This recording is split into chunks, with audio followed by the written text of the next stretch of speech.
बिस्मिल्लाहिर्रहमानिर्रहीम, अस्सलाम वालेकुम। मैं हूँ सना खातिर नाज़रीन, और आप तमाम लोगों को इस बात का इल्म है कि रमज़ान मुबारक में अब जो है वो बहुत ही कम टाइम रह गया है। और जैसे ही रमज़ान की आमद होती है, गिरा फ़रोश जो है वो बहुत बड़ी तादाद में हमें नज़र आते हैं कि वो ज़ख़ीरा अंदोज़ जो हैं वो ऐसे हैं कि जो कि अचानक से कीमतें जो है वो बढ़ा देते हैं। हर पूरी दुनिया में होता यह है कि रमज़ान जब आता है तो लोग जो है वो आवाम के लिए रिलीफ़ पैकेज देते हैं, लेकिन अफसोस के साथ हमारा जो है कराची है, पाकिस्तान की अगर मैं बात करूँ, यहाँ पर गिरा फ़रोश ये करते हैं कि वो कीमतें मज़ीद बढ़ा देते हैं।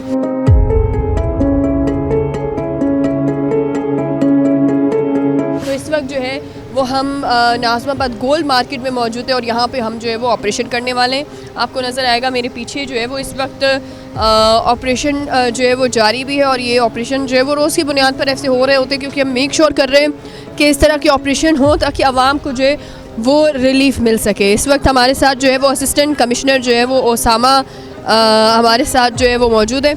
उनसे भी जानेंगे कि इस तरह की जो एक्टिविटीज़ हैं वो कितनी जो है वो चलती रहती हैं। अस्सलाम वालेकुम, कैसे हैं? अस्सलाम वालेकुम मैडम, ठीक है, आप करिए। अल्हम्दुलिल्लाह अल्हम्दुलिल्लाह। बताइएगा, रमज़ान की आमद है और हम देख रहे हैं कि गिरा फ़रोश जो है वो रमज़ान आते ही पूरी दुनिया में तो रिलीफ़ मिलता है, लेकिन हमारे यहाँ पे लोग जो है वो कीमतें मज़ीद बढ़ा देते हैं, तो उनसे डील करना कितना मुश्किल है? जी ज़ाहिर है, ये तो हमारी रिस्पॉन्सिबिलिटीज़ में है और ये काम हम पूरे कराची के अंदर प्लानिंग के साथ कर रहे हैं। इस दफ़ा हर बड़ी मार्केट के अंदर हमारे अपने कंप्लेंट सेल बनेंगे, वहाँ पर हमारी इंतज़ामिया के लोग बैठेंगे और अगर कहीं से भी कोई शिकायत हमें मसूल होती है तो फ़ौरन उन पर हम एक्शन लेंगे। जो भी कानून है हमारे पास, सिंध में इसेंशियल कमोडिटीज़ एक्ट है जिसमें हम प्राइस कंट्रोल करते हैं मुख्तलिफ़ चीज़ों की, ऐसी चीज़ें जो आम ज़िंदगी में आम लोगों के लिए बहुत ज़रूरी हैं, जैसे चीनी है, आटा है, दालें हैं, सब्ज़ियां हैं, फ्रूट हैं, इनकी हम जो प्राइस गवर्नमेंट की होती है उसको हम नोटिफाइड प्राइस को कोशिश करते हैं कि वो लोगों को उसी कीमत के ऊपर चीज़ें मिलें। रमज़ान में आपको क्या लगता है कितना बड़ा टास्क होता है ये कीमतों को जो है वो अपने उस पर रखना, क्योंकि हम देखते हैं रमज़ान में तो बहुत ज़्यादा ये लोग जो है वो मज़ीद सरगर्म हो जाते हैं। मसालों को पूरा साल कोई पूछता नहीं है, लेकिन रमज़ान में ये मसाले जो है वो भी आसमान से बातें करते हैं। जी बिल्कुल, आपकी बात दुरुस्त है। इसमें काफ़ी हद तक एक तो डिमांड और सप्लाई वाला कॉन्सेप्ट भी आता है। रमज़ान में यूजुअली डिमांड भी बहुत बढ़ जाती है। जब डिमांड इंक्रीज़ होती है तो ऑटोमेटिकली चीज़ों की प्राइसेस में फिर हमें डिफरेंस नज़र आना शुरू हो जाता है। दूसरा एक चीज़ यहाँ पर सबको पता होता है कि ये रमज़ान में अब लोगों ने ख़रीदनी तो है, तो वो अगर जो भी रेट वो देंगे मजबूरन फिर लोगों को लेना पड़ता है। तो ऐसे वक्त में फिर इंतज़ामिया सामने आती है तो वो क्रैक डाउन करती है कि ऐसे लोग जो इलीगली प्रॉफिट जनरेट कर रहे हैं और चीज़ों की कीमतों को आर्टिफिशियली इंक्रीज़ कर रहे हैं, उनको फिर हम कंट्रोल कर रहे होते हैं। आपको नज़र आया है कि कीमतें जो है वो लोगों ने बढ़ाई हैं या फिर वो कम कर लेंगे? अभी तो कीमतें नॉर्मल हैं। ये सामने अगर आप देखेंगे आटा है, प्राइमरीली हम आजकल आटा को चेक कर रहे हैं। आटा पूरे कराची के अंदर बढ़ा हुआ था, तो ये भी कमिश्नर कराची की आप रेट लिस्ट देख लें, 130 रुपये आटे की कीमत है पर केजी की, पर केजी 130 रुपये। तो ये चक्की के हमारे साथ ये चक्की के मालिक भी मौजूद हैं, इनकी ये शॉप है। 130 रुपये ये मार्केट रेट चल रहा है। प्राइस डिस्प्ले है। आवाम को मैं बताना चाहूँगा, जब भी किसी दुकान पे जाएं तो सबसे पहले वो प्राइस लिस्ट देखें। प्राइस लिस्ट लगा होना ये बुनियादी ज़रूरी अमल है। अगर ये नहीं होगा तो ये इटसेल्फ एक क्राइम है, इसके ऊपर इनको फ़ाइन हो सकता है। लेकिन अगर आटा, चीनी, दालों की बात की जाए तो कितने टाइम के बाद इनकी प्राइस लिस्ट चेंज की जाती है? ये यूजुअली हर 2 माह बाद, तकरीबन ये हर 2 माह बाद कमेटी बैठती है। वो इस पूरे इसकी डिमांड सप्लाई को देख रही होती है कि हमारी इस वक्त डिमांड कितनी है, सप्लाई कितनी है, और जो हमारी 3-4 डिपार्टमेंट्स हैं वो मिलकर ये फैसला करते हैं कि फिर इसमें रेट क्या होगा। वो रेट लिस्ट हर तकरीबन 2 से 3 माह के अंदर ये लिस्ट निकल आती है। इस वक्त मैं आपको बता रही हूँ कि ये जो प्राइस लिस्ट है लगी हुई है वो ज़रूर देखना जो है वो आप लोगों का भी फ़र्ज़ है कि आप देखा करें। ये देखें, इन्होंने जो लगाई हुई है वो अपडेटेड है। 4 फरवरी 2026 की हमें जो है वो ये प्राइस लिस्ट नज़र आ रही है, जिसके अंदर जो है वो रेगुलर आटा है उसकी प्राइस लिखी हुई है, और जो है आपको रेगुलर आटा मिलता है रिटेल प्राइस पे अलग मिलता है। फ़ाइन आटे की प्राइस जो होलसेल रेट पर है वो अलग मिल रही है आपको, और चक्की का आटा जो है वो 130 में आपको रिटेल प्राइस पे अलग मिल रहा है। रिटेल प्राइस और उस पर फ़र्क होता है, तो ये भी आप लोग जो है वो ज़रा देख लिया करें। तो ये इस वक्त आटा है जो कि खालिस बेसन है। बेसन की प्राइस ये इन्होंने मेंशन लिखी हुई है, ये 220 रुपये किलो के हिसाब से जो है वो बेसन रखा हुआ है, और ये रमज़ान से पहले हम ये एक्टिविटी कर रहे हैं ताकि बाद में जो है वो प्रॉब्लम ना हो। अस्सलाम वालेकुम सर। वसाम। अच्छा सर, ये बताइएगा कि आपने तो बड़ा माशाल्लाह से ईमानदारी से लगाया हुआ है। मैडम असल में ये है कि अगर चीज़ सस्ती आएगी तो मार्केट से तो दुकानदार को अगर 4 आने 8 आने प्रॉफिट मिलेगा तो दुकानदार दे देते हैं। अगर पीछे मंडी में से अगर माल महंगा आएगा तो दुकानदार मजबूर हो जाते हैं। अब इस साल दालों का रेट सही है, ठीक है, गंदम का रेट थोड़ा ऊपर गया था, अभी फिर कंट्रोल हुआ है, और सफ़ेद आटे का रेट भी अब 100 रुपये आया है, दुकानदार 104-105 रुपये में बेच देते हैं। चलो उसको ये है कि अपना 10-20 रुपये खर्चा मिल रहा है। अच्छा, ये भी हम देखते हैं ज़्यादातर के रेट्स जो है वो अचानक से भी बढ़ा दिए जाते हैं, स्पेशली रमज़ान की मैं बात करूँ तो उसमें तो बहुत जल्दी रेट्स बढ़ जाते हैं। ज़्यादातर ये अनाज में नहीं बढ़ता, फ्रूट वगैरह ये चीज़ें बढ़ती हैं, सालों में भी बढ़ जाते हैं। सालों में भी बढ़ाते हैं लोग। हाँ, बाकी ये दाल चावल हुआ, आटा हुआ, बेसन हुआ, ये एक ऐसी चीज़ है इसमें बहुत कम बढ़ता है। रमज़ान आएगा तो ये प्राइस इसी तरह रहेंगे या फिर बढ़ सकती है? अगर रहे तो अल्लाह का शुक्र है, अगर इनका कोई पता नहीं पीछे उन वालों का, उनका नहीं पता, वो सब कहते हैं पीछे से आ रहा है, पीछे से आ रहा है। बस यही है, ज़ाहिर सी बात है। गंदम का 65 से गई है 130 तक, 130 तक, तो क्यों बढ़ाई? गवर्नमेंट ने कोई एक्शन लिया? अवाम भी खामोश होते हैं। आवाम भी खामोश है। अब ये जनरल आइटम पे कितना बढ़ा दिया? एक साबुन पे 10 रुपये। अच्छा, आपको क्या लगता है कि ये प्राइसेस जब बढ़ते हैं तो आवाम का रुझान आप देखते हैं कि वो कम होता है या फिर वो इसी तरह होता है चाहे कोई भी दाम? है उसमें लड़ाई झगड़े शुरू हो जाते हैं, कम हो जाते हैं, बहस हो जाती है दुकानदार के साथ, वो बहुत सारे मसाइल पैदा होते हैं। तो ये इस वक्त मैं आपको बता रही हूँ कि आवाम का जो रुझान है वो भी, जब महंगाई, जाहिर सी बात है, जब महंगाई होती है तो वो आवाम का रुझान उस तरह नहीं होता जिस तरह से होना चाहिए। तो ये इस वक्त जो है वो इंतज़ामिया चेक भी कर रही है कि जो प्राइसेस हैं उनको चेक इन बैलेंस रखना ज़रूरी है। आगे चलते हैं और मज़ीद जो मार्ट्स हैं उन पे भी देखते हैं कि वहाँ पे क्या एक्टिविटीज़ जो है वो चल रही हैं। ये लिस्ट आप देख सकते हैं कि ये लिस्ट इनकी सामने डिस्प्ले है। इसमें जैसे ये आटे की डिस्प्ले है, इसके बाद एक लिस्ट हमारे पास आती है जो चीनी की है। हाँ, अब ये अगले 2 महीने यही चलेगी, ईद तक की यही लिस्ट है। हाँ, यही रेट चलेगा ईद तक। अब चीनी का जो 143 ये रेट है, तो 143, 144, 145 तक ये मार्केट में बिक रहा होता है। अगर कोई एक्सेसिवली महंगा बेचता है, जैसे 160, 170 तक बेचता है, तो उसके ऊपर काफ़ी हम सख्त क्रैकडाउन करते हैं, उसमें फ़ाइन होता है। अगर वो वायलेशन रिपीट हो रही है तो फिर फ़ाइन की क्वांटिटी बढ़ जाती है, और अगर फिर भी वो वायलेशन कर रहा है तो फिर दुकान सील हो जाती है। अच्छा, ऐसा तो नहीं है कि ये आप लोगों को देख के रेट लिस्ट रख लेते हैं? बाज़ जगहों पर ऐसी शिकायत भी आती हैं। ये चूँकि बड़ी मार्केट है, बड़ी मार्केट होने की वजह से यहाँ कंपटीशन ज़्यादा है, तो एक दुकानदार के पास अगर 145 रेट है तो दूसरे की मजबूरी होती है कि वो वही बेचे, क्योंकि अगर वो महंगा बेचेगा तो जहाँ से सस्ता मिल रहा है दुकान लोग वहाँ जाएंगे। बिल्कुल, यहाँ पर चूँकि हमारी अपनी एक कैंप लगता है, पूरा रमज़ान यहाँ पर हमारा कैंप रहेगा। बिल्कुल, यहाँ पर ये सामने आप देख रहे हैं, ये जो शेड बना हुआ है, इसके नीचे हमारे रिप्रेजेंटेटिव्स बैठे होंगे, पूरा रमज़ान बैठेंगे। वो यकम रमज़ान से 30 रमज़ान तक जहाँ पर भी हमें प्राइस की वायलेशन की कंप्लेन आएगी तो वहाँ पर फ़ौरन एक्शन लेंगे हम इंशाल्लाह। अच्छा, आवाम किस तरह आपसे रब्ता कर सकती है ये भी थोड़ा सा बता दें कि अगर आवाम को कोई ऑन द स्पॉट शिकायत आप लोगों को देनी है, शिकायत रजिस्टर्ड करनी है, तो वो किस तरह करें? इसमें एक तो कमिश्नर पोर्टल बना हुआ है हमारे पास। आप कमिश्नर पोर्टल के ऊपर आप जाएंगे और अपनी कंप्लेन लिखेंगे, उसमें जो भी आपकी कंप्लेन है उसके साथ अगर आपके पास कोई भी एविडेंस है तो आप एविडेंस उसमें ऐड कर सकते हैं। फॉर एग्जांपल, अगर आपने परचेज़ किया इस दुकान से, चीनी परचेज़ की और उसकी स्लिप आपके साथ है, तो आप उसकी फोटो पिक्चर लेंगे और साथ अपलोड करेंगे कि हमें ये नोटिफाइड रेट पे नहीं मिली, ये महंगी मिली है। उसके बाद फिर गवर्नमेंट उस पर एक्शन लेती है। ठीक है जी। और ये इस वक्त हम बता रहे हैं, ये आवाम के लिए ज़रूरी है कि आवाम को हम बता रहे हैं कि भाई अगर आप लोग जो है वो जो है वो शिकायत करें तो इस तरह आप लोग कर सकते हैं। तो आप देख सकते हैं बेसन 210 रुपये, अभी 210 चल रहा है।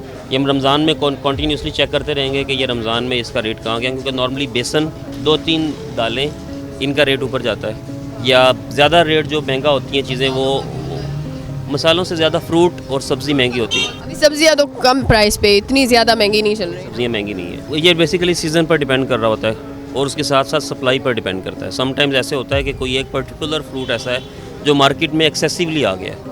जब एक्सेसिव होता है किसी भी क्वांटिटी की तो ऑटोमेटिकली उसकी, जब सप्लाई ज़्यादा है तो उसकी डिमांड कम होगी, प्राइस कम हो जाएगी। कुछ एक है कि वो फिर जहाँ पर होर्डिंग होती है, होर्डिंग में ये होता है कि आप डेलिबरेटली, कुछ लोग वो एक चीज़ को शॉर्ट करते हैं, प्लान करके कुछ शॉपकीपर्स मिल के एक चीज़ को आर्टिफिशियली वो मार्केट से आउट कर देते हैं, आहिस्ता आहिस्ता रेट बढ़ाना शुरू कर देते हैं, आहिस्ता आहिस्ता वो चीज़ें निकालते हैं। तो उनके ऊपर भी गवर्नमेंट क्रैकडाउन करती है।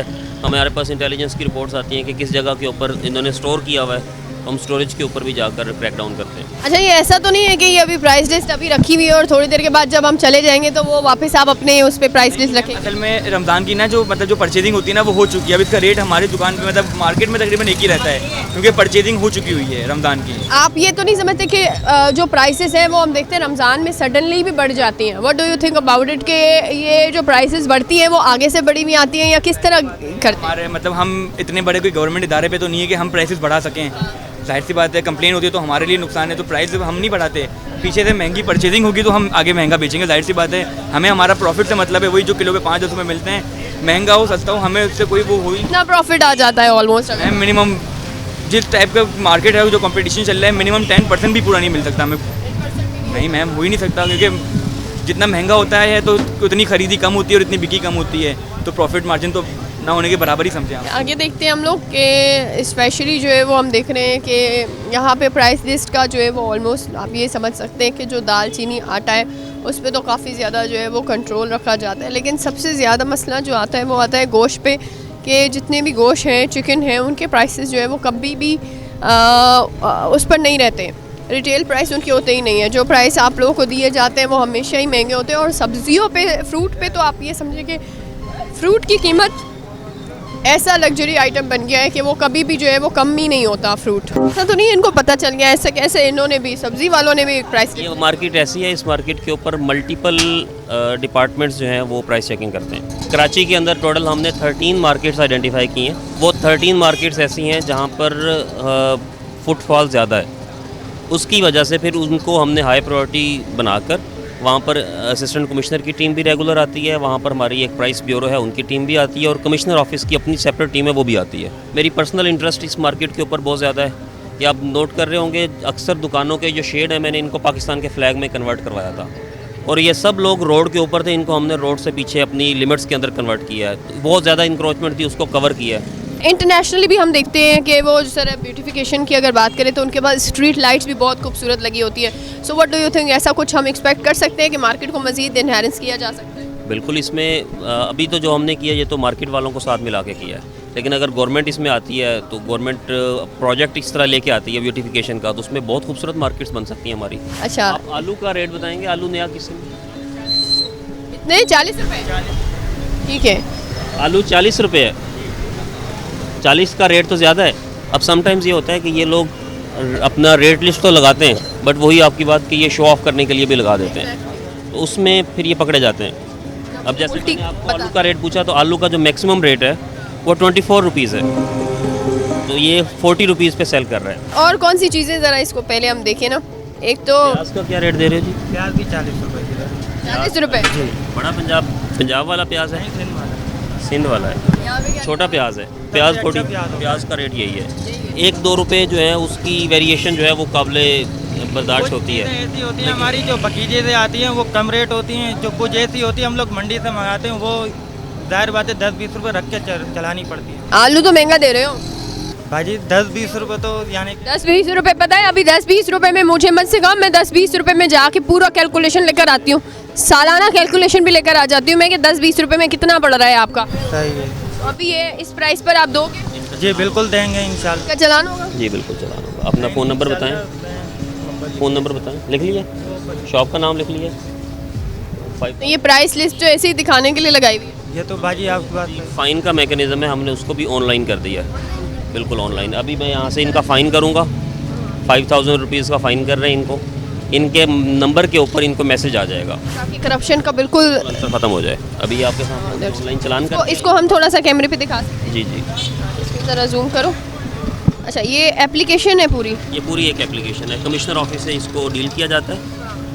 ओवर प्राइसिंग के ऊपर हम ये चालान बना रहे हैं और ये चालान जनरेट हो गया, ये इसका PSID जनरेट होगी। इस PSID के ऊपर इनके पास मैसेज आ जाएगा, वो इसको विदिन 7 डेज़ वो अपना किसी भी बैंकिंग ऐप के ज़रिए से या जैज़ कैश या इजी पैसा किसी से भी पे कर सकते हैं। बिल्कुल ऐसे। ओके, दैट्स रियली ग्रेट, ताकि करप्शन बिल्कुल खत्म। 7 दिन के अंदर पे नहीं करेंगे तो फिर इनकी शॉप सील हो जाएगी। 10 रुपये, अब मैं ये भी नहीं कहूँगी 10 रुपये 20 रुपये कमाने से क्या मिलता है, वो बहुत कुछ मिलता है। मैंने तो कैलकुलेशन की हुई है पूरी। हमारे पास 8 आदमी काम करते हैं, जाहिर बात है जिसके पास 8-9 आदमी काम करेंगे तो वो जाहिर बात है 10-20 रुपये नहीं रखेगा। आप खुद सोचें। 10-20 रुपये मैं किलो के हिसाब से नहीं पूछ रही, देखो मुझे बेवकूफ़ मत बनाओ। अगर 10-20 रुपये में रख रहे हो ना, मैंने वापस कैलकुलेटर लेकर यहाँ शुरू हो जाना है। 10-20 रुपये में रखोगे, 1 किलो के हिसाब से 10 में रख रहे हो, एक दिन में कितनी सब्जी बिक जाती है तुम्हारी? बिल्कुल कितनी बिकती है? बिक जाती होगी 30-40 किलो। अब 30-40 किलो पे लगाओ 10 रुपये के हिसाब। अभी हम मज़ीद देखेंगे आगे, और इन पे जो है वो चालान लग चुका है। मुझे अच्छी चीज़ ये लगी कि बिल्कुल ऑनलाइन सिस्टम के ज़रिए जो है वो चालान लगाया है। अब हम आगे देखते हैं। आटा कैसे दे रहे हैं आप? 105, 107। यहाँ पर आपके पास चक्की वाला नहीं है? चक्की वाला तो बोल रहा है, चक्की हमारा काले चने आपका क्या रेट है? काले चने 195। 5 रुपये महंगे हैं, लेकिन उसके ऊपर आप हाँ जी 190 है, तो 5 रुपये का मार्जिन नॉर्मली दिया जाता है। और लाल मिर्च पाउडर कैसे देते हैं? लाल मिर्च पाउडर है 680 रुपये, 680। 680। ये देखें ना, यहाँ पर ये इनकी वॉल्यूशन है। बस इसमें अपने मिर्चों में 2-3 क्वालिटियाँ होती हैं, बस एक हाइब्रिड अलग आती है, दूसरी अलग आती है। अब एक का रेट कम होता है, एक का ज़्यादा होता है। समटाइम्स बाज़ जगहों पर कुछ शॉपकीपर्स इनको मिक्स भी कर देते हैं, हाइब्रिड को और दूसरी मिर्च को, लेकिन वो इतना फ़र्क नहीं पता चलता। सेहत के लिए थोड़ी सी नुकसान दे, अपने मैदे के लिए ना सही चीज़ नहीं है। हाइब्रिड नहीं है? मैं रखता ही नहीं हूँ हाइब्रिड, बस देसी मिर्चें हैं। आम इंसान कैसे फ़र्क करेगा? बाजी आम आवाम जो है ना, वो आप एक बार यूज़ करेंगे आपको पता चल जाएगा। तो आप ब्रांड वाली मिर्चें बेच रहे हैं? कोशिश करते हैं। अच्छा ये बताएं कि आवाम का रुझान कुछ कम ज़्यादा हुआ है क्या महंगाई की वजह से? नहीं, अल्लाह का शुक्र है इस बार हुकूमत की तरफ से भी हमें थोड़ा सा जो अपना दालों के रेट में, आटे के इसमें हमारे को रिलीफ मिला है काफ़ी। मतलब कि पिछले साल जो था वो 300 अबव थी चने की दाल, इस साल अपना 200 समथिंग, 195, 90, 200 तक। मतलब हमें खुद भी अपने बेचने में अपना अच्छा लग रहा है, और ग्राहक अपना आराम से ले भी लेता है। अभी रमज़ान आ रहा है, आपको क्या लगता है रमज़ान में ये प्राइसेस सडन बढ़ेंगी? नहीं, अल्हम्दुलिल्लाह अल्लाह का शुक्र है कि अभी तो प्राइसेस नॉर्मल हुए हुए हैं हर चीज़ के। हाँ, तो मुझे तो अंदाज़ा नहीं कि इस साल कुछ बढ़े। इस वक्त हम आपको बता रहे हैं कि स्पेशली अगर हम बात करें तो लोगों में दिख रहा है कि इस बार लोग जो है वो थोड़ा मुतमईन नज़र आ रहे हैं कि दाल चीनी और आटे की प्राइस की अगर मैं बात करूँ तो इतनी ज़्यादा महंगी नहीं है जितनी ज़्यादा पहले जो है वो महंगी होती है। लेकिन मैं चाह रही हूँ कि हम लोग थोड़ा गोश्त और चिकन की प्राइस पर भी लगाएं। अच्छा, गोश्त और चिकन के प्राइस पर मैं आपको एक चीज़ बताती हूँ। वहाँ पे अफसोस के साथ होता ही है, बोर्ड ये लोग छुपा देते सडन, और बोर्ड लटके हुए होते हैं वैसे तो, लेकिन अभी नहीं लटके हुए। आपने किस रेट पे लिए? 460। 460। अच्छा, चिकन में ज़्यादा शिकायत नहीं आती? चिकन में बहुत शिकायत आती है सर। चिकन में शिकायत आज से 2 माह पहले तक आ रही थी। पिछले 1 माह से चिकन का रेट बहुत कम हो गया है। अब बाज़ जगहों पर आप देखेंगे कि कुछ दुकानदार चिकन जो गवर्नमेंट रेट है उससे भी कम पे बेचते हैं। मुझे आप सच बताइएगा, चिकन की प्राइस यहाँ पे आपको 1 किलो के हिसाब से कितने की ऑलमोस्ट? ऑलमोस्ट 500 की पड़ जाती है। हाँ, 500 की पड़ जाती है। बहुत महंगा दे रहे हैं, बहुत महंगा हो गया है। और फिर बकरे का गोश्त आप देखें वो 2500 है, कहीं 2000 है। तो इस पे आवाज़ उठाई जाए। आवाम तो बेचारी इतना नहीं अफोर्ड कर सकती ना, और मिडिल क्लास वाले तो बेचारे दर से दर नीचे ही आते जा रहे हैं। सर आप क्या समझते हैं सर, गोश्त के मामले में हम देख रहे हैं कि ये वो है जो आवाम का आप समझे खून चूस के खा रहे हैं ये लोग, गोश्त की प्राइस कभी कम नहीं करते। बीफ और मटन में कंप्लेन आती है, चिकन में ज़्यादा कंप्लेन नहीं होती नॉर्मली।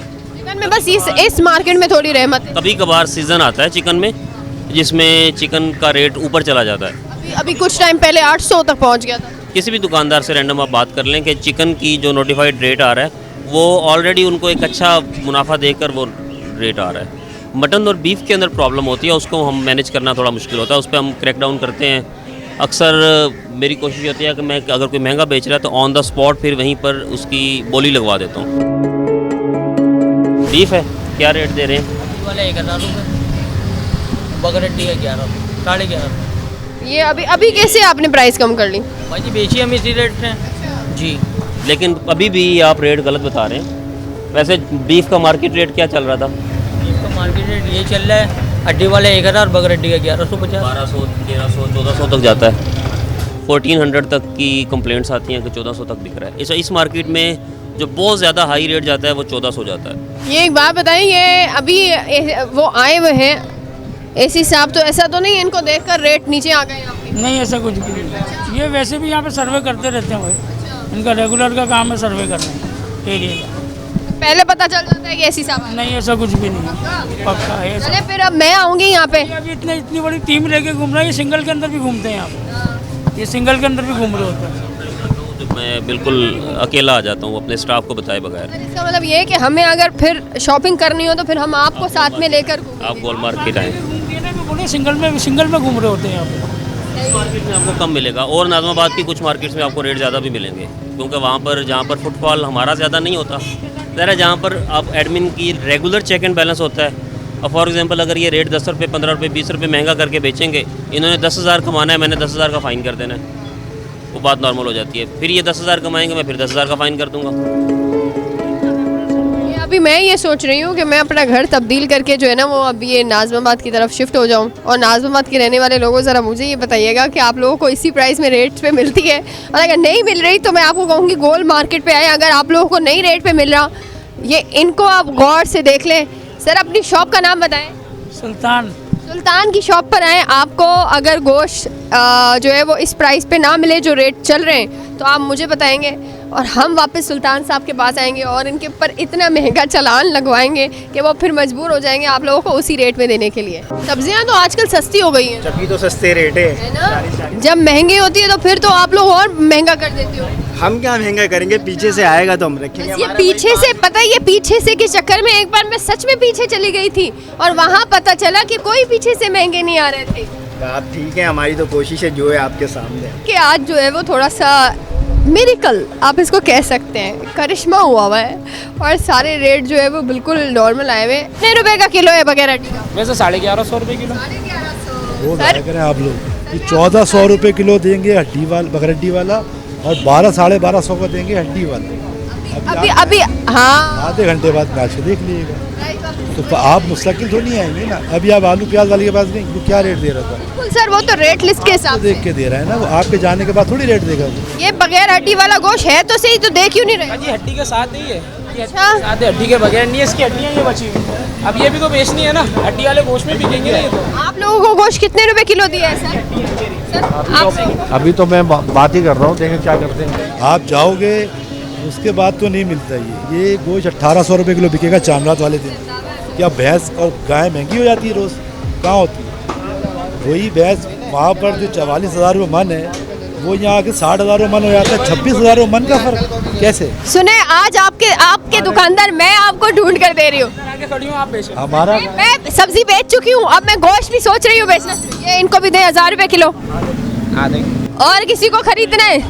एक बेस्ट ऑप्शन जो मैंने काफ़ी हद तक प्राइस कंट्रोल में ऑब्जर्व किया है, फ़ाइन इतना मुतासर नहीं होता, इम्पैक्टफुल नहीं होता जितना आप ऑन द स्पॉट अगर नीलाम कर दें। आप वहाँ खड़े हो जाएं 1 घंटे के लिए, जिसको भी परचेज़ करना है आप पूरा वो वहाँ पर उसकी परचेजिंग करवा दें। इनको 1000 रुपये किलो दे गोश्त? हाँ दे रहे। इनको किधर दे दिया आपका बनने का? ठीक है। तो बगैर हड्डी का निकाल दो यार उसको। सर बिल्कुल, अगर होता मैं आपको मना करता। सर आप ये बताएं मुझे, सर आप ये बताएं, अगर इसमें से मैं निकालूंगा इसमें लॉस नहीं होगा? हड्डियाँ मेरी सब वेस्ट हो जाएंगी। आप खुद बताएं, हड्डी भी तो सेल करनी है ना। 1750 का सही है।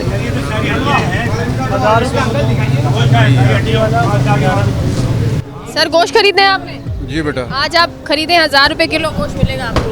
ले रहे हैं सर, ले रहे हैं इंशाल्लाह। ये तो भी मैंने यहाँ देख लिया तो आपने ऊपर से डाल दिया, अभी मैं ले जाता तो क्या होता? हड्डियाँ दी थी? सारी हड्डियाँ, अब आप गोश्त डाल लो। हड्डियाँ दी थी आपको सिर्फ? क्या कर रहे हो, क्यों हड्डियाँ दे रहे हो? तो आप अब ये गोश्त डाल रहे हैं, अभी मैं हाँ क्यों हड्डियाँ दी? एक सेकंड अंकल हड्डियाँ लेके आता। ये हड्डी कम करिए सर, और बोटी मैंने ज़्यादा डाल दी। वो आपको देखा तब पता है ना, उससे पहले तो हड्डी वेटिंग कर रहे हो आप। ऐसा हो सकता है? अब आप देख कर फिर हमारे पास फिर आएगी गोश्त लेना। एक काम करो, किलो दे दो, चलो 1 किलो दे दो। सर अच्छे से देखिएगा, एक अभी कस्टमर की कंप्लेंट आई है कि सिर्फ हड्डियाँ दे देते हैं ये। और हड्डी डाल लो, गोश्त तो डाला ही नहीं आपने। लेकिन कहने का मकसद ये कि 1000 रुपये तो मैं ये नहीं कह रहा आपका नुकसान है नफ़ा है, वैसे तो नाजायज़ तो लेते हो आप लोग 1700-1800 रुपये। जो सही है अच्छा दे दो। 1000 रुपये किलो मिलेगा आज के दिन, अभी कुछ टाइम के लिए। अच्छा है तो अच्छा हो जाएगा अगर मिल जाएगा तो, क्योंकि रेट तो हाई हुए इन लोग के। बहुत हाई होते हैं अमूमन। यहाँ पे कितने किलो के हिसाब से? 1600-1700 ऐसे ही देते हैं शायद, 1700 देते हैं। हाँ इस तरह खरीदना है आपको? जी खरीदना। आ जाए। सुने, आपके लिए एक और कस्टमर मैं ढूंढ कर लेकर आई, इनको भी 1000 रुपये का 1 किलो गोश्त दे दे आप। हाँ अच्छे से दीजिएगा, देख कर लीजिएगा। क्या दे रहे हो बगैर हड्डी का? कीमा वगैरह? यार हड्डी दे ही नहीं रहे ना, वो कह रहे हैं मैं जाऊंगी फिर देंगे। आपने खरीदना है गोश्त? 1 किलो 1000 रुपए के हिसाब से। हाँ जी लेना आ जाए सर, आ जाए। सुनो, एक और कस्टमर ढूंढ लिया तुम्हारे लिए मैंने, इनको भी दे दे। मैडम आपको भी खरीदना है? महंगाई है, इतनी महंगाई है, नए बच्चों की नौकरियां नहीं है, अब इतने हम परेशान हैं, कुछ पूछो नहीं है। मैं खुद भी बहुत परेशान हूँ मैडम। रमजानों में मेरा बेटा, अब क्या करेंगे हम। अस्सलाम वालेकुम। बगैर हड्डी वाला गोश्त है बगर हड्डी वाला है, कितने रुपए का? बगर हड्डी का 1150, 1150 का बगैर हड्डी का। हड्डी वाला 1000 रुपये। ठीक है, अभी मैं बिकवाएं यहाँ पे आपको बगैर हड्डी वाला 1150 का मिल रहा है सिर्फ गोश्त। सर 1150 का मिल रहा है, आपने कितना खरीदना है? 1 किलो। 1 किलो दे दें 1150 में, बिना हड्डी वाला। सर बगैर हड्डी का 1150 में मिलेगा आपको। 900 किलो गोश्त देगा, 100 ग्राम 100 ग्राम आपको चर्बी मिलेगी। इतना बेरेबल कर यहाँ से निकलवाइएगा। सही है सर, अभी बेरेबल करवा। फरमाइशी नहीं करेंगे भाई, फरमाइशी क्यों देंगे? 100 ग्राम चर्बी डालनी है ना बस। अभी आएगी 900 ग्राम गोश्त, फरमाइशी गोश्त नहीं आएगा सर। यहाँ से देंगे 100 ग्राम चर्बी अलग से देंगे। चोरी काटो बेटा। क्या गलत दे रहा है? क्या गलत दे रहे हैं? क्या खराब दे रहे हैं? काला काला है, चीचड़े से ऐसे दे रहे हैं, हम लोग लेते ही नहीं है, ऐसा गोश्त थोड़ी लेते हैं हम। कैसा होना चाहिए बताओ, कैसा होना चाहिए? साफ से दे, इसमें से सही से साफ से दे। आपने क्या दिया है बताओ, दिखाओ क्या दिया है? दिखाओ गोश्त दिखाओ, इसको उल्टा करो यहाँ पे। हाँ अभी बताओ, इसका वजन करो, 100 ग्राम चर्बी है या नहीं है? कितने है देखो वहाँ पे, कितना है? 100 ग्राम अलग से डालिए, बाकी जो गोश्त। नहीं नहीं नहीं नहीं नहीं नहीं, ये नहीं कहा था। 100 ग्राम अलग से। ये देखिए मेरी बात सुने ना, अभी अभी अभी ये गोश्त में लगी हुई है, ये तो मैं निकाल के नहीं तोलूं। अभी मैं ये नहीं कह रही, चर्बी ये अलग से भी आती है क्योंकि ये लगी हुई है। स्मार्ट मत बनो। स्मार्ट नहीं बन रहा मैं। आपको वो कितना ग्राम आ रही है चर्बी? 85 ग्राम पूरी गोश्त क्यों आ रही है? तुमने ये क्लियर बोला था, मैंने अग्री किया था बात। मैंने अलग से डाली है, जो गोश्त में लगी हुई है वो तो बहन आएगी ना। तुमने ये कहा था मैं गोश्त अगर यहाँ से साफ दूंगा तो भी मैं 100 ग्राम चर्बी डालूंगा। गोश्त के साथ 100 ग्राम चर्बी दो, यही डील हुई थी हमारी। अब खुश हैं आप? ओके, अभी चेक करेंगे। कीमा क्या बोल रहे हो? कीमा क्या बनाओगे क्या सर? अच्छा एक मिनट नहीं है गोश्त। अभी बताओ चर्बी वो दे रहे हो या नहीं? नहीं, बगैर हड्डी का गोश्त नहीं, हड्डी वाला गोश्त अभी तो दे रहे थे, अब खत्म हो गया वो। अभी क्यों? ये रखा हुआ है, हड्डी वाला पड़ा हुआ, हड्डी वाला 1000 रुपये। ये रहा सामने बिना बगैर हड्डी का नहीं है, सुनिए। झूठे हो, बगैर हड्डी का नहीं है। इतने झूठे हो। हड्डी वाला है, बगैर हड्डी का नहीं है। झूठ पड़ी हुई है ना। अभी जब आपकी डील हमने पकड़ दी कि 100 ग्राम चर्बी चर्बी आएगी, चर्बी के बगैर नहीं आएगा मेरा। नहीं आएगा चर्बी नहीं, क्यों नहीं आएगा? चर्बी गोश्त में आ रही है, चर्बी 100 ग्राम चर्बी आएगी। 100 ग्राम आएगी, जो गोश्त में लगी हुई होगी वो भी आएगी। ये क्या बात हुई? ऐसी आएगी। एक तो तुम्हारी मैं सेल करवा रही हूँ खड़े हो। जी तरीके से करेंगे सेलबाजी, कैसे नहीं करेंगे ना, नुकसान होएगा ना। ये चर्बी डाल के ज्यादा दे रहे हैं। चर्बी डाल के नहीं दे रहा, तो जानवर के अंदर चर्बी होती है मैक्सिमम। मैंने बोला 900 ग्राम गोश्त आएगा, 100 ग्राम अलग से चर्बी आएगी, और जो गोश्त में ये लगी हुई है ना वो भी आएगी। क्योंकि सर जानवर के अंदर जो है सबको पता है, पूरी रान के अंदर 4 से 4.5 किलो चर्बी होती है। रान का वजन होता है टोटल 21 से 22 किलो, जो हमें उसके अंदर 4 रान के अंदर देनी होती है। तो ईमानदारी से बेचो तो बिक सकते हैं। ही बेच रहे हैं हम। अच्छा एक बात बताएं, कितने रुपए किलो बेचते हैं रोजाना? कितने रुपए किलो? 1600 रुपए। 1600 रुपए। आज आपको 1000 रुपए किलो मिल रहा है। माशाल्लाह, रोज आया करे, रोज आएगा। Very good. 1150 रुपए। बगैर हड्डी वाला, हड्डी वाला बगैर हड्डी का खत्म हो गया। ये मैडम को दीजिए आप। बगैर हड्डी 2 किलो बगैर हड्डी का खत्म हो चुका। बगैर हड्डी का इनका बंदा आया, वो ले गया। मेरे आने के बाद आज यहाँ पे गोश्त वालों की तो चांदी हो गई, इतना गोश्त बिक गया। सुनो, तुम्हारा गोश्त सब बिक गया तकरीबन। आप मेरी कितनी, मैंने वहाँ गई, मैंने सब बिकवा दिया, यहाँ आई मैं सब बिकवा रही हूँ। मैं खड़ी ना हो जाऊँ कल से यहाँ पे। भाई ये जरा आधी तोलना। हाथ में रख लो। सुने, आवाम को अभी दूसरा खरीदने दे, इतना ज्यादा ना खरीदे, बाकी भी खड़ी में। आप इनको दे भाई, वहाँ से बोटी डाल दे, वहाँ से बोटी डाल दे। नहीं, अब देखिएगा गौर से, सही बना रहे हैं नहीं बना रहे। अब ये इनको दे, ये इन्होंने खरीद ली, पहले इनके हाथ में थी। आप ये हटाइए, ये हटाइए, मुझे ये नहीं चाहिए, और ये तौल के बताइए। इसके साथ हड्डी आएगी। हड्डी तो है ना इसमें, सारे में हड्डी है। ये देखिए ये तो है ही। तो इसका बनाओ इनके लिए। 3500 रुपए की हो रही है। आधी में दो, खत्म हो गया। अब थैंक यू तो कह दे। थैंक यू सो मच, ये आपकी वजह से आज हम जल्दी घर जा रहे हैं। दुकान का नाम है जावेद बीफ शॉप, ठीक है। अब अगर ये आपको जो है वो आपको ये गोल मार्केट नाज़िमाबाद पे गोश्त अगर सही नहीं मिलता तो आप लोग हमें बताएंगे और हम दोबारा से यहाँ पे जो है वो इस तरह की एक्टिविटी रखेंगे और हम मेक श्योर करेंगे कि आपको गोश्त जो है वो मिलना चाहिए। 2 दुकानों के गोश्त ख़त्म हो गए। जी बिल्कुल ऐसे ही है, इनका हल भी यही है, मैं भी यही करता हूँ। जब आता हूँ यहाँ पे एक दुकान पे खड़े होकर उनका सारा गोश्त बिकवा देते हैं। लेकिन ज़ाहिर है आप एडमिनिस्ट्रेशन की अपने चैलेंजेस होते हैं, आप ऑन द स्पॉट हर वक्त मौजूद नहीं रह सकते। तो जब आधा किलो करके दिया और कह रहा है तूने नहीं दिया, दिया था वापस ले लिया, कह रहा 1000 रुपया तुमने दिया।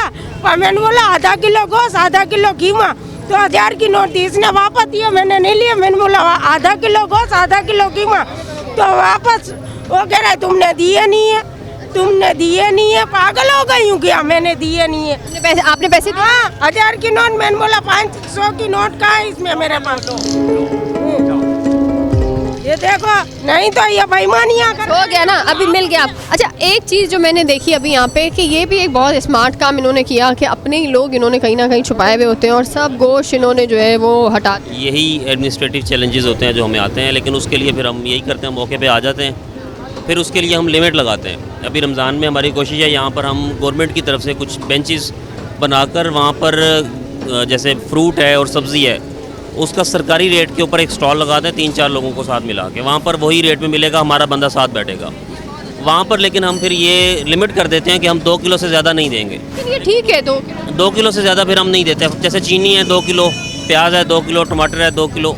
उसकी रीज़न ये है कि फिर समटाइम्स कोई एक ऐसा बंदा बिजनेसमैन आता है, उसको वो कम रेट में मिल रहा है, वो सारा इकट्ठा ले जाता है। एन मुमकिन है यहाँ से इकट्ठा जो लेके गया वो इनका अपना ना हो, लेकिन कोई और बंदा है जिसका अपना काम है, वो इधर से उठा लिया, कल भेजेगा। इस तरह के चैलेंजेस तो बहुत ज़्यादा चैलेंजेस होते हैं। फिर उनके साथ फिर हम फायर फाइटिंग कर रहे होते हैं on the spot. Multiple departments हैं, assistant commissioner is one of them, जिसका प्राइस कंट्रोल ब्यूरो है, वो उनका काम ही यही है।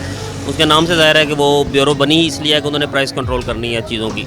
इसी के तरीके से फिर साथ कमिश्नर साहब की टीम एक्टिव हो जाती है जब ये रमज़ान का टाइम आता है। तो कोशिश तो यही होती है जितना मैक्सिमम रिलीफ हम दे सकें, और यही होना भी चाहिए कि मैक्सिमम रिलीफ जितना हम जो है वो आवाम को दे सकें उतना देना चाहिए। लेकिन अफसोस के साथ यही है कि अभी जिस तरह से हम लोगों ने देखा कि 2 से 3 दुकानों पर जो है वो हम खड़े हुए, और जब हम 2 से 3 दुकानों पे हम खड़े हुए तो एक बंदा सडन जो है वो आता है और वो सारा गोश्त जो है वो सब ख़रीद लेता है।